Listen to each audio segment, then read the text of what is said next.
Because in America, a lot of people think, particularly in the black community, that the Africans hate black Americans.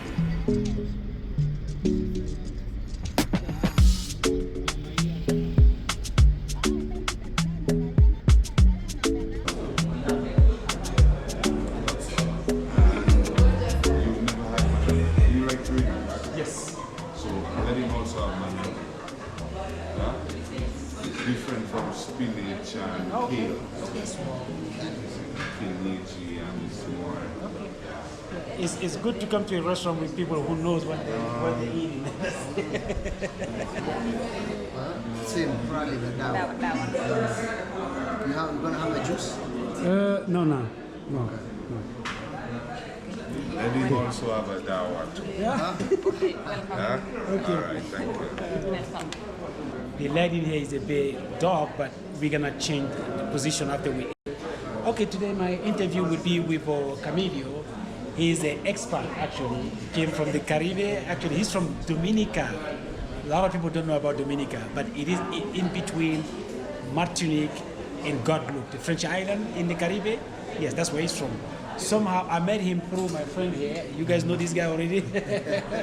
So, and then I asked him if I can set up an interview with him to tell me about his life in Africa, because he moved to Africa. He's living in Kenya as we speak. He's been here for a while actually. I bet he got a lot of stories to tell us. So, okay, we're gonna be talking to him in a while, after we eat. Then, we're gonna have a lot of things to say. All right, brother? Right? That's right, bro. Okay. So, Peace and love. peace and love. All right. Our food is right here. Let me ask you.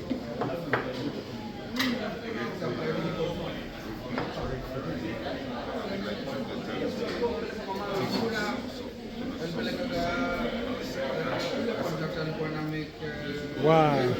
Check this out. Oh my God. Lord have mercy. That's official right there. Really, really. I mean, Kenya here, you can never go wrong with anything here. People, the city, the food, it is. Check this out. Oh, that's what I took, yeah? Yeah. Wow. So you're not gonna be disappointed because I'm gonna eat them all.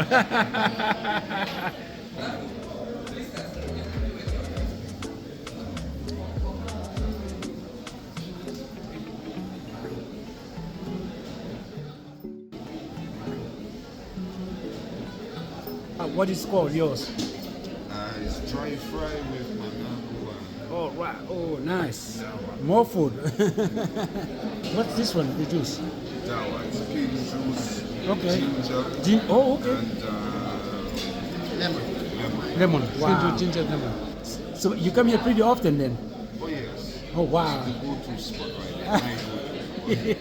We have another one, but this one is for important, Oh, I see. All right. This is. important occasion. Yeah. Not the regular day today. Okay.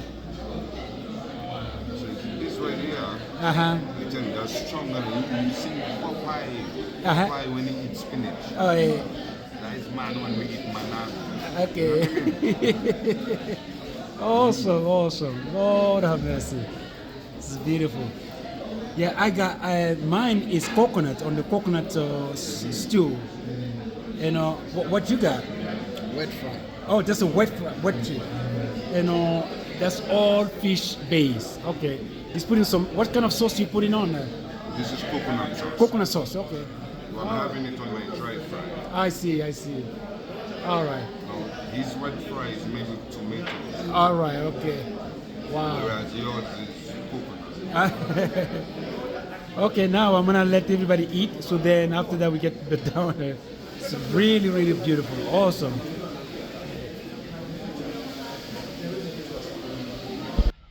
Actually, I'm doing an interview with an expert from Dominica. Dominica, as for you guys who don't know, is between La Dominica. Is between Martinique and Guadeloupe in the Caribbean. His name is Camio. He's an expert left Caribbean, and as before, actually he was living in America before. He lived in New York, he lived in California. We were talking about Costa Mesa before, and Long Beach. Isn't that crazy? So he's been around. He's a traveler, but somehow he decided to move to Africa. That's why, you know, I met him. That's how I met him through my friend over there. Hola. And he also used to live in America too. But he's Kenyan. He lived in America. He lived in New York. He lived in Texas. So, but now he's back home here. But my focus is about the expert here, who is from the Kenyan. The Kenyan guy can wait because he's home. No big deal, you know. So then I'm gonna interview him. Why such a move? This is a big move actually, to move from the Americas to Africa. Okay, I'm gonna let him tell you his story. I bet he got a lot of story to tell. That's for sure. All right, by coincidence, pure coincidence, I was with Kinua yesterday. He said, "Oh, I'm meeting a friend. You're gonna give me something." He said, "And when we get this, it's from Dominica." I said, "I've been to Dominica." He wasn't sure before. He said, "No, I'm not from Dominican Republic." I said, "No, I know Dominica." La Dominica. Yeah, that was surprising, you know, because Yeah. not many people Yeah. have gone to Dominica and Yeah. you know, discovered Dominica like that. That's It's a true. true gem, you know? Yeah. I love my little island. That's right. It's called the Nature Island of the Caribbean. Oh, yes. The Commonwealth of Dominica. All right. Yeah. Okay. And Yeah. like you said before, rightfully, Yeah. we're between La Guadeloupe Yeah. and La Martinique. Martinique. Yeah. Right, so All right. we were once part of the French, Yeah. but over 100 years ago, That's right. Yeah. the French gifted the island to the British. That's right. So we became under British colony. you know? That's right. That's right. Yeah, but yeah, man, I'm in Kenya, loving it here. Lord have mercy. I've been here since 2019. Since 2019. Since 2019, I came in 2018, Okay. very first time. Okay. And man, I loved it. I think I was supposed to be like 2 weeks only here. I must have stayed 2 months. Oh, In wow. the first instance. Okay. I loved it so much. That's you know? good. Eh? At the time, I was working my restaurant. I'm a chef. Oh, nice. So I had my restaurant back home in Okay. Dominica Okay. that I was building to, you know, to open up on a large scale. You know, it's a large property, 4.5 acres. Uh-huh. So you can imagine we had fun activities for the kids, smoking lounge, VIP section, all of that good stuff. Wow. And unfortunately, a hurricane, Ooh. which is yeah, usual. first Yeah. within the Caribbean. Yeah. You know, even now as we speak, Say, they're on they're in the hurricane season. So it's in season. So yeah. anytime like that, they can wake up in the morning and be told we're under hurricane watch or there's a hurricane warning. And at that point, I decided, let me Out of here. live out. Yeah.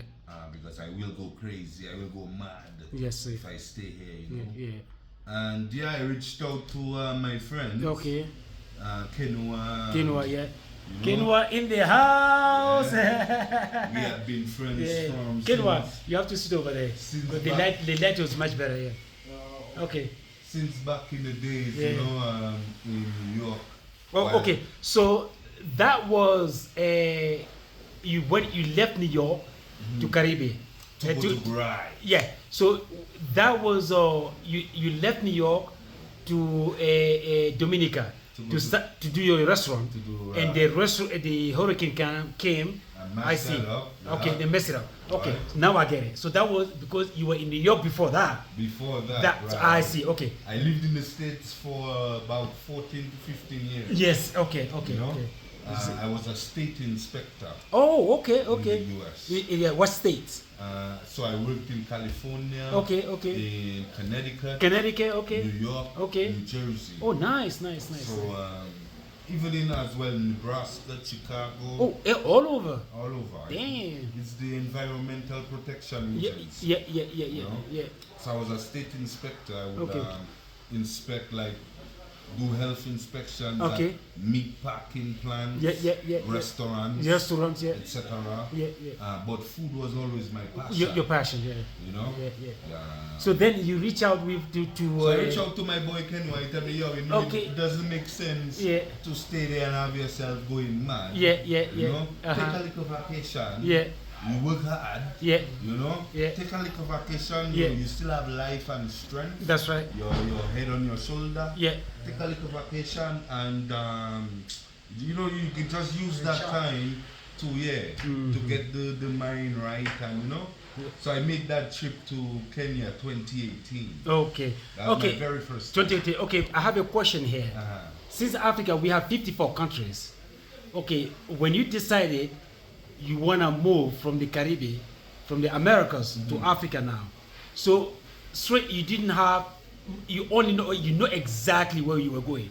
Well, or what was your first choice? I was coming to Kenya on vacation. On vacation because you know. Because I know my. You know quinoa.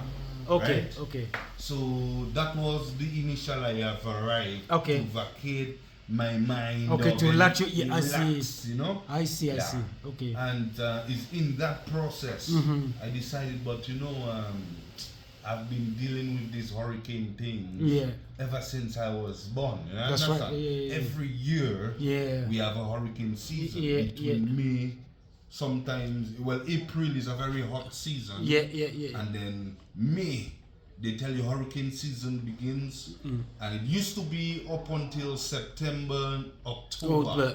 Right now, because of global warming and all this whatnot, it extends, you can even say, into December. That's right. Because I remember we've had tropical storms in December. It's not considered hurricane season. At that point, I decided, like, I was tired, I was fed up of, you know, the yearly, how can I say it? You expect it. That we, you know, it's normal. It's normal, Hurricane season begins. Every year it's gonna be the same, you know. Even worse sometimes. Sometimes even worse. So we just go through it. It's going through the motions. You know, we expect the hurricane and we go through it. Whatever is left afterwards, we rebuild. And at that point in time, I think I was like, I'll just say, you know, I'm here having a vacation in Kenya. This place, the temperature is just as the same as back home. The main difference, they don't have any hurricanes. Perfect. I tell you. You said that's it. So it was like right then and there, I had made up my mind that I was moving, I was going to move from back home and try and open up shop, build myself up once more. Outside, you know. And at that, I think I was not 100% sure I would have been Kenya at that point, but I did make up my mind at that point that I was moving. So I left now and went to Zanzibar. I went to Ethiopia. I went to a few other places just to, you know, as well. Like I say, I'm on vacation. That's right. Was it on the same trip? On the same trip. And Kenya was the one for you. The one for me. By all means, I decided that maybe Kenya had an unfair advantage because of my homie Kenya. That's true. You have a connection already. My brother from another mother. That's it. He's in the house. My soul there. So you get me. And I just, it was no convincing me or that's anything. Right. You know, it was the place for me. I tell you, I've never gotten, you see these? Dreadlock. I've never gotten so much love. Wow. From people here. You know, like I've done on, when I arrived in Kenya. I see. Done on that first trip when I arrived to Kenya. You know what I mean? And these are my 5th locks. I've grown it 4 times, cut it flat like you. Oh, just like me. I'm bored as he is. No, not flat like his one. No, flat just like your mind. And grow it back again. 5 times. 5 times, You understand? These are the 5th ones. I've decided that, you know, I've had many different reasons to cut them. You know, going for immigration meeting. You know, it's just the old folks back home, they'll tell you, you have to show yourself the best. That's right. Yeah. Present yourself the best. That's you know? true. That's true. That's so true. it's like, you're supposed to shave your dreads. And, To look classic, you know. Decent, Yeah. So so many reasons that I have cut my dread. I see. And I tell you, when I came to Kenya, a big soldier, the guy is a major in the Kenyan Defense Force. Defense Force, yeah. You know what I mean? This guy walked up to me and I wasn't petrified, but I seen this guy in full military garb walking towards me like, I had to wonder, did I pack anything that I wasn't supposed to? You know? And this guy walked up to me and, Ras, Nyaji. Oh, wow! You know what I mean? That's it. And I say, hi bro. At the time I had not picked up this The Swahili, yeah. You know? So he say, Nyaji is how you say hello or habari. Oh, wow! Nyaji is like the Sheng. Yes, the local. The local. So you just answer Poa. Poa. You know? Wow. Let's try that again. Nyaji. Poa, bro. It was a beautiful moment. That's it. And this guy tell me, Rasta never dies. Whoa, there you go. I tell you, this guy just came out of the blue, know. It's okay. And walked up to me at the airport like, Rasta never dies. That's it. You know, and it was from that point. I tell you, my heart was home. You say, you're home. I was home. Okay. Yeah. Okay. One question in this context. Yeah.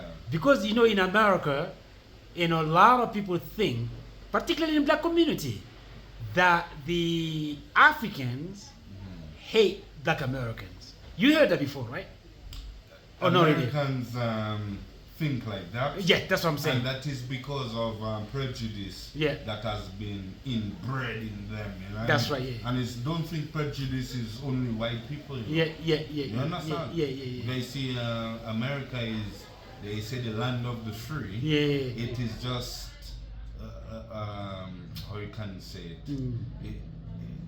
It's not it's a melting pot. That's right. They used to call the Caribbean the melting pot. That's right, because they would take slaves from all different nations in Africa. And when they get to the Caribbean, they strip you of that identity. You're not even supposed to remember what language you speak.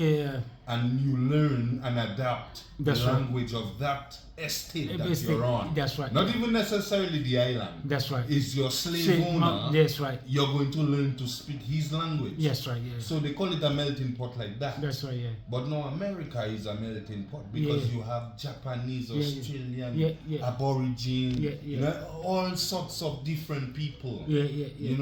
Coming together. That's how you have Samoan people from Hawaii and these places. That's right. Interacting with black people and they're checking, but that's right. We're very close. Very close, But we're not the same. That's true. And like that, you get to identify, and so you find there's a lot of prejudice in the US. Okay. Also, the question was, do you feel that, or do you think like the Africans here don't like the blacks in the diaspora, in the Caribbean? No. There you go. Yeah. No. Because there's a lot of big misconception in America. No. If anything, they like you more. That's what I'm saying. Oh, that's Africa. They, as long as they know you, they even love more foreigner here than the local. Yeah. I can tell you for a fact. And in fact, just to be politically correct and all of that good stuff. Yeah. I came in 2018. Yeah. 2019, I came back. Okay. January 2019 was when I made my move now. To completely to settle, to settle in Kenya. Okay. And when I did that, I think I was here only about 2 months. Okay. When at the time the president was Uhuru Kenyatta. Okay. That is the very first president, Jomo Kenyatta's son. That's right. Yeah. And he basically allowed, I think it was like 20 to 30, don't quote me on the number, but it was a large amount of black To Americans come and settle here. who wanted to settle back in Africa, and these are not Kenyan-born Americans I'm talking about. Yeah. These are The native black American. native black Americans, if you want to call it that. You know, that's all they've known is America. That's right. Yeah. You know? But did you have any difficulty adjusting to the life in Nairobi, in Kenya here? Any difficulty at all in the beginning? In the beginning, what I can tell you, of course, there's a language barrier. The good thing, though, you know, people portray, or I should say, Africa has been portrayed as, you know, backward, uneducated, that sort of thing. Let me tell you, there are more. I met more scholars here. Than I've met in any side of the world. That's right. You get me? And I'm talking about whether it's in one room, you know, going to a party, you know, in any place that you can build links with persons, you know, social events and so. And I can guarantee you there will be more master degrees, PhD holders, and scholars there in that area. You get me? Then I've seen whether it's in the US, in my own Caribbean, you know what I mean? In other parts of the world, Amsterdam, UK. You get me? Okay. Switzerland, and I've lived in each one of those places before. You understand? Yeah. So I think it emboldened me or inspired me to want to learn the language. You understand? I mean, I speak English, of course, as my first language, but I also have French and Spanish. You understand? And I felt like that challenge, I could take it up. I see. You understand? Yeah, right. Because you have enough smart people around me that, you know, like they urging me. You can learn Swahili. You know what I mean? So ninajaribu kuongea Kiswahili. Ni mbaya. That's right. That's right. You know what I mean? So eventually I will get it. Right now I just najaribu. I'm trying. I see. You know But what would be your advice to newcomers who want to move from the Caribbean to Africa, or particularly to Kenya? What would you advise them? Well, I would advise them that the first thing they need to do is to get the misconception out of their head that Africa is a backward country. Not just Kenya, Africa on anywhere in Africa is backward or slow or anything like that. Because believe me, the quality of life that I've experienced here, I've not experienced that anywhere in the world. As far as convenience, comfort, peace of mind, you know, healthy activities for family, for single men and women. That's right. You understand? That's right. It is, believe me, Africa is the place. It's the place to be. Especially black people. It is our home. Of course. You get me? That's right. And I believe the powers that be, they know their societies cannot function if they don't have black people. That's right. Hardworking people. You get me? Where they don't have us in abundance, they bring in Eastern Europeans. Because they tell you Eastern Europeans, these people work like black people. And Indian too. Exactly. And I've worked with a number of them, I tell you. In the UK, I have a lot of friends that are Ukrainians. You understand? But I can tell you, these powers that be in all these big countries, they know they can't survive without a hard-working force. Mainly black people. So for that reason, they must make them think that, hey, Africa is at a loss. you need to be where you are here now. So it makes even those that are in Africa feel like, I need to live here. Yeah. And greener pastures is over. Yeah, that's why a lot of young people are dying on the sea, On the seas, trying to go to over Europe or to something like Italy or somewhere Yeah. where they're not wanted. And Exactly. you can't blame them. Yeah, Is yeah. in search for a better life. That's right, yeah, I yeah. myself am victim of that. Yeah. In search for greener pastures. Yeah. You understand? Yeah. They always tell you the man in his yard Yeah. thinks the grass is greener. It's greener on the over other there. side. Yeah. You know? Yeah. But the person on the other side watching your grass like, wow, that is where I want to come and That's what I want to be at. You know, as soon as this guy go to work, that's where I'm going to lie down in That's, his grass. yeah. You get me? Yeah. And we just need. That is a whole other topic. That's right. People Yeah. of Africa, come together as one, and all of that. It's very challenging to get that part of it done. Done. Yeah. But I think the first thing we can do is remove the misconception that Africa is poor and backward and slow and uneducated, etc., etc. You know, especially when they try to label us as, Lazy or something. lazy, etc., or sickly, Yeah. or anything like that. It is far from the truth.